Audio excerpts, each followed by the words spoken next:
Well, Christmas would never be Christmas, would it, without mince pies? Over the festive season, I probably make dozens and dozens of these. So it's a very good job that they're easy to make, and I'm going to show you how.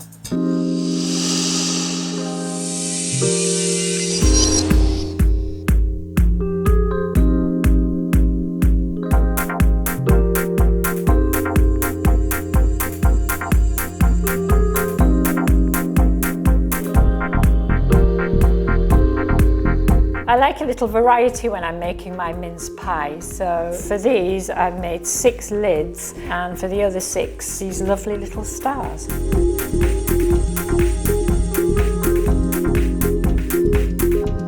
And now it's time to add the mincemeat.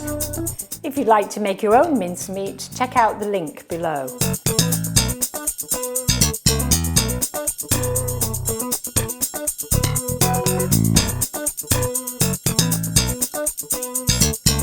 Just using the knife just to make a little slit in the top of each of these pies, just to let the steam out.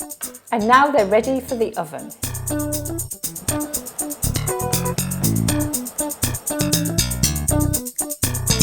Wonderful mince pies. Merry Christmas.